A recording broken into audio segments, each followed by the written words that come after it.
The METUS Tech Show.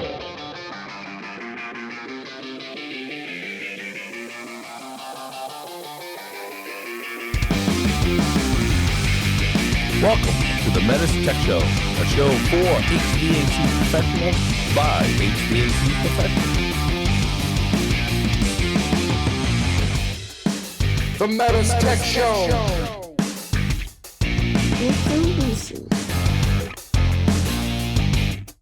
So Scott, we're here in Sewanee, Georgia for our annual training team meeting, and we had a cookout by the at the hotel. What is all the food that you cooked? Because there was tons of food on that grill. Oh, it was definitely a variety of food. Okay, we started with hamburgers. Yeah. Then we moved over to, okay, that was hamburgers. Yeah, but for a while we couldn't find hot dogs. I don't know. The hot dogs disappeared somewhere. I don't know where they went.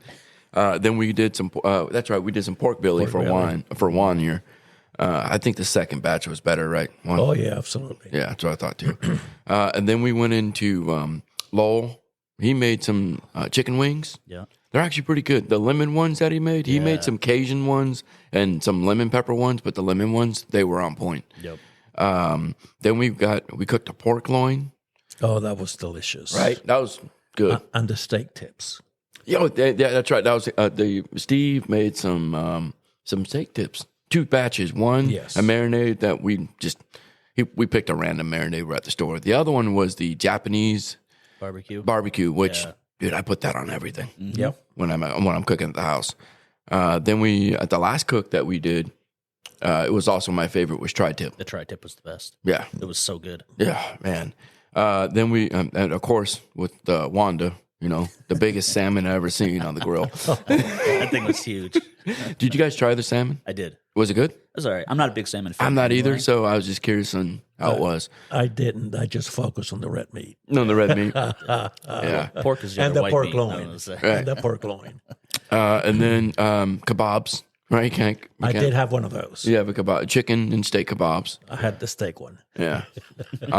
What else? And then obviously our veggies. Yeah, Corn. I was gonna say, Anyone have Juan that had a street corn? spread. Yeah, it was I great. did. Yeah, that was good. That was really so good. we, corn on the grill as well. So it was just constantly So how long rotating. How long did the corn cook? Because it was perfect. So yeah, we wrapped it in foil, right, Okay. and then we poked holes all over it so it can kind of steam release, but kind of cook itself too. Right. It was only on there for maybe not even 15 minutes. Okay. So did you butter it? What's that? No, when we put it in. Yeah. No, we literally just. I'm assuming, right? You guys didn't do anything to the corn, right, Brent? No. Yeah. So Okay. they just wrapped it with aluminum foil, 10 to poked 15 minutes. cooked about 15, 20 minutes. it Then was after that, sweet. Wanda did her thing because she had the seasoning packet for street corn. That corn was so good that when I was picking everything up at the end of the night, there was 2 ears left. Did you? And I was like getting ready to throw everything away, and I was just taking bites really quick before I threw it out. It was great. It was like slightly spicy, but it was tasty. It was And the last thing was at the end of the night, Steve and I saved it for you too. Was the jalapeno poppers? yeah, those Oh, those were good. We made them good this year. Last year, remember, we burnt the out of them.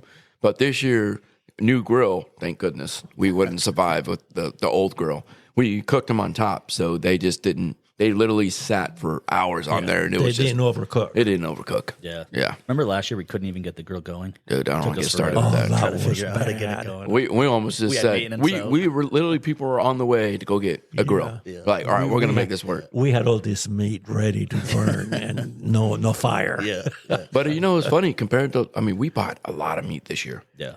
It was just constant. But compared to last year, we had a lot more leftovers last year, and I know it's more people obviously right. this year, but I don't think there was much leftovers. No, there wasn't. I didn't And I think think so. it was because we had the other folks there to help us. They did a good job. Oh, we had the kid from CSI, dude. He was pounding. Yeah. Oh, Good. like every time I'm looking, he had the biggest plate of food, and he was just. I don't think weight was an issue. He just didn't his stomach did not grow. It was like went into a deep hole. Yeah. That's so funny. Yeah, last year we couldn't get the grill going. We got 10 HVAC guys, can't figure out how to run it. I know it. You know, HVAC, there's no fire in that HVAC, okay? All right. So welcome to the METUS Tech Show. My name is Bryn Raptor. I'm here with... Scott and Swanee. I am Juan Cardona out of the Ohio Training Center. And Juan, what are we talking about today? We are talking about lift pump mechanisms in our systems. They're lift pumps. And then as we proceed with this podcast, everyone will know what they're like. Yeah. So where can we find a lift pump in our equipment? What kind of units have that lift pump? Well, for me, I mean, you just got to, what type of units, right? So I'm thinking more of units that are up in the ceiling, like between joists. So our the easiest one I can look at our MLZ, our one-way cassette.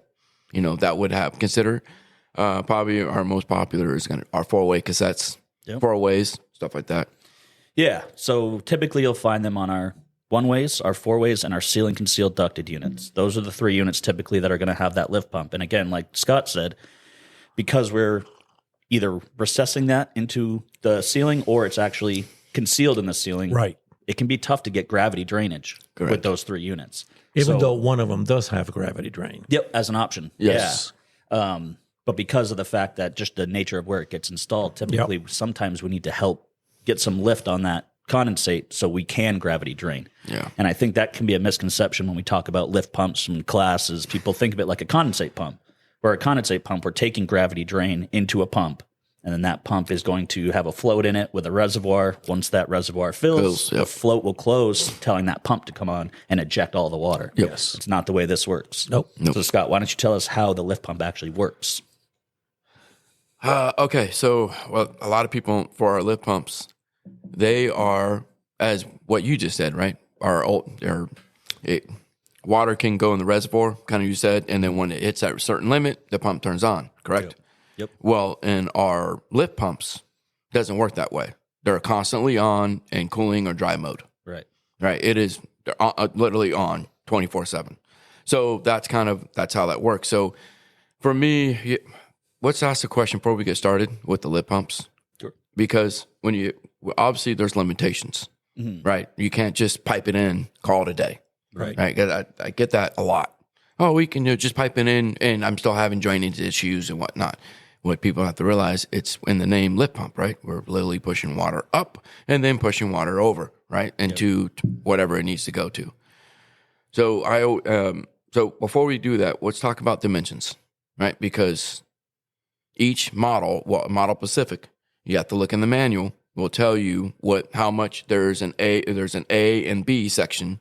And it's telling you the B section is between the unit to the 90, the first 90. To the first elbow. To the first Horizontal run. Horizontal run. Thank you.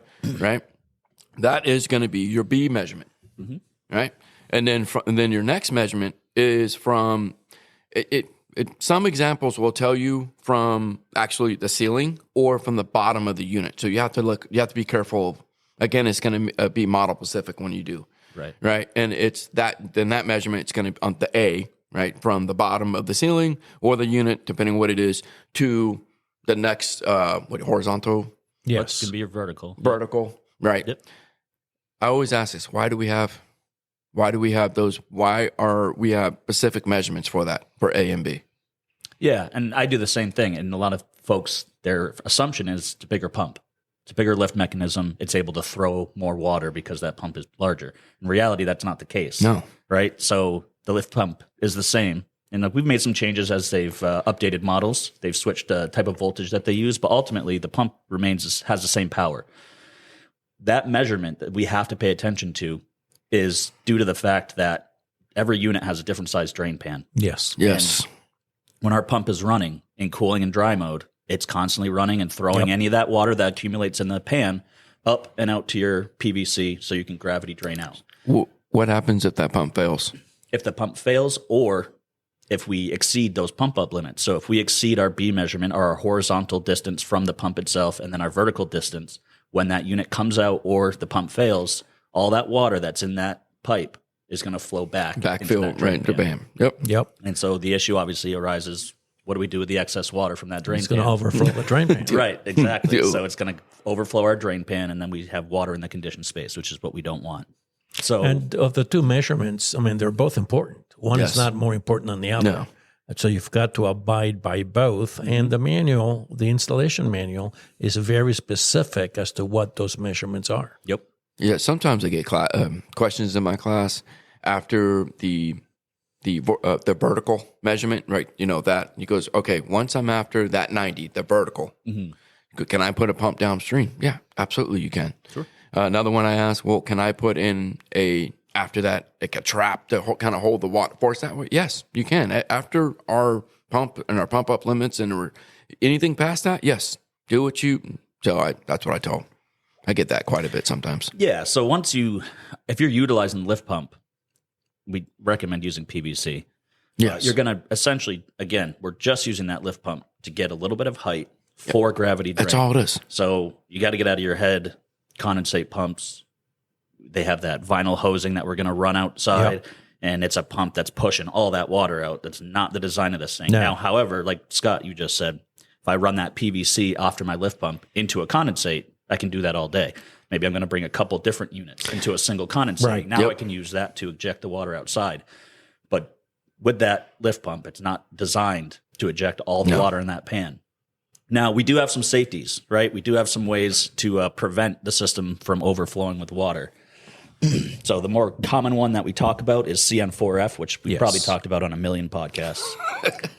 And here we are again. We cannot speak about CN4F enough. Yeah, right. And the thing is, a CN4F, that's a float switch. So we have an internal float switch. So the way that works is if that float switch is just like a float switch you'd find in, like the SS2 on our IntelliHeat, it's just a float. If it starts to fill up with water, it's going to close and it's going to trip the unit. So what happens if that float switch makes is it's going to shut off the unit and it's going to run. That pump is continuing to run. Empty it So out. it's going to give it 3 minutes. Yep. You got 3 minutes to eject that water and bring my float switch back down. If it doesn't come back down in that 3 minutes, it's going to shut off the unit. It's going to leave the fan running, and you're going to get a 2502 on commercial units. Commercial. Yep. Nice. And it's ironic, but we got to talk about the connector. CN4F. CN for connector. For float. Right. Is there an echo in here? Well, because he said it. Yeah. Hey, come on now. Well, here's the thing. And That's my English echo. the funny thing is that a lot of our connectors are like that.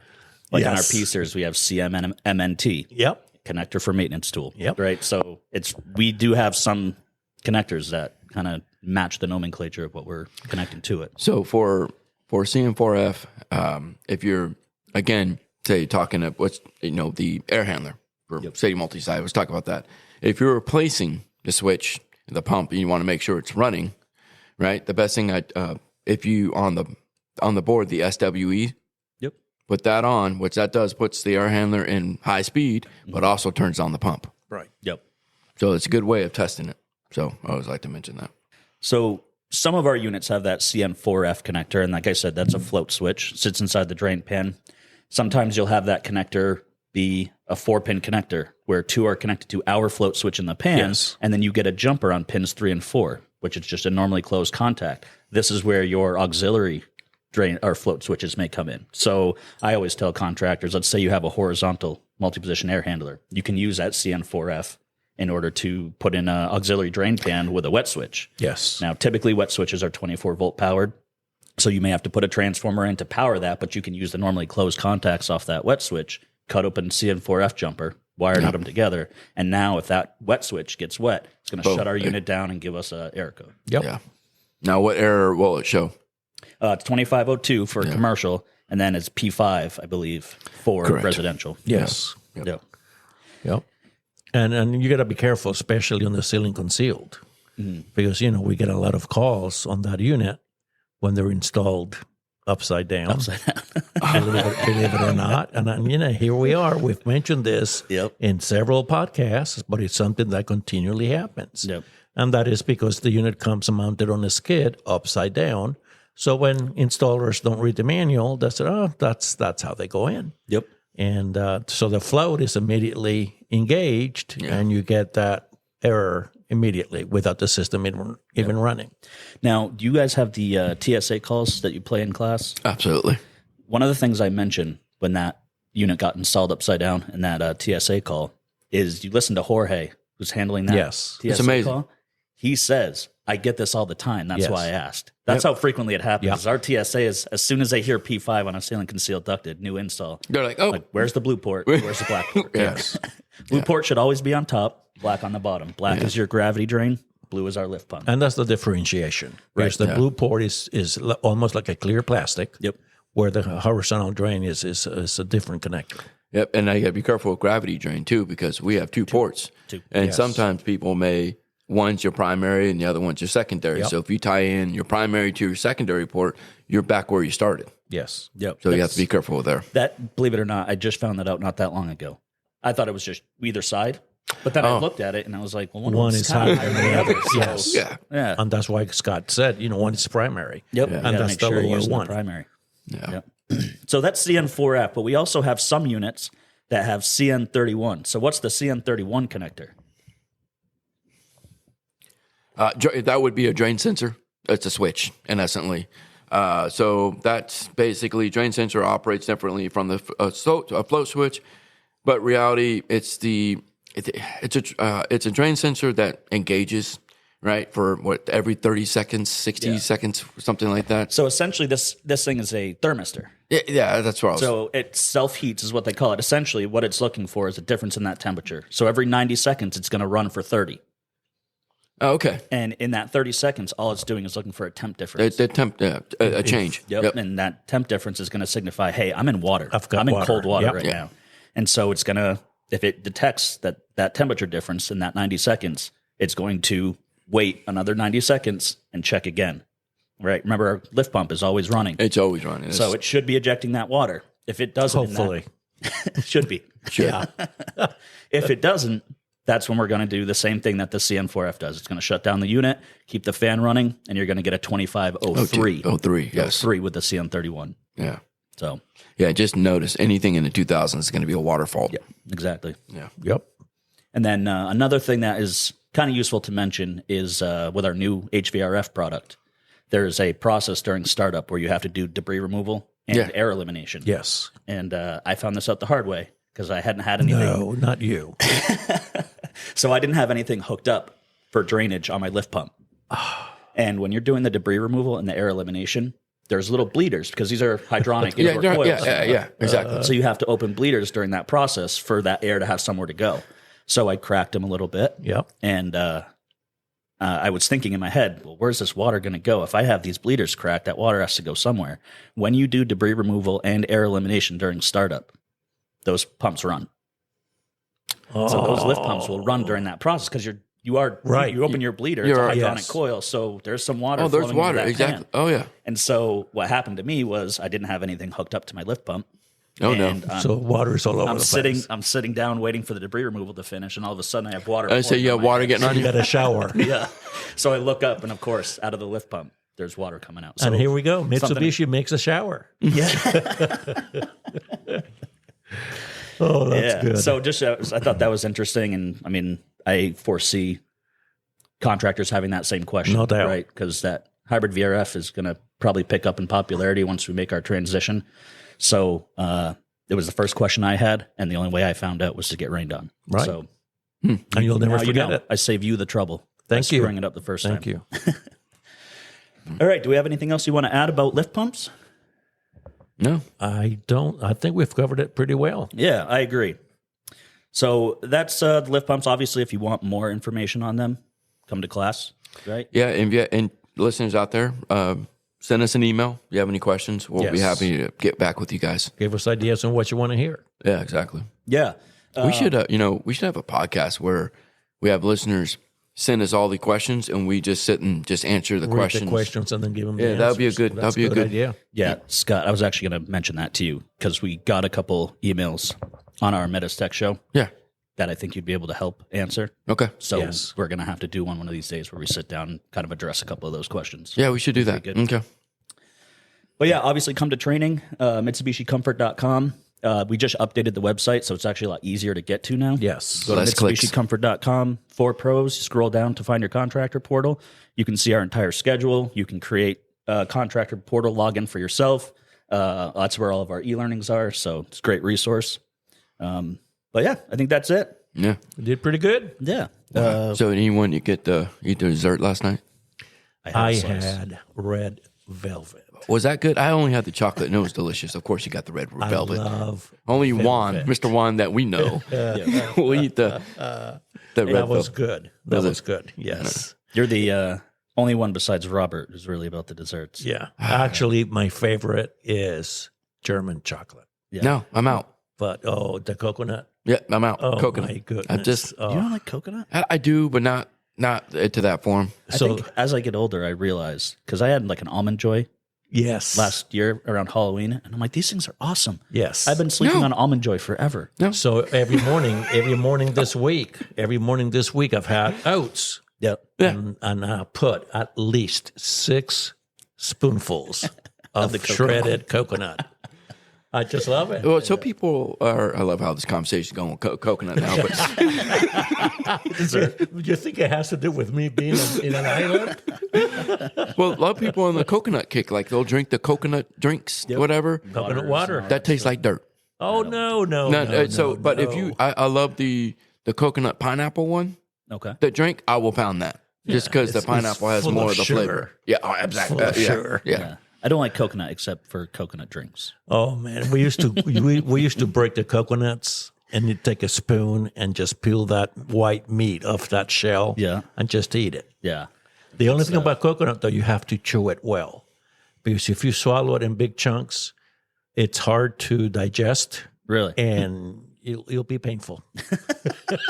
I'll stop Talking it about right there. talking about I'll stop personal it right experience there, there, huh, Juan? Yeah. All right, we need to stop this.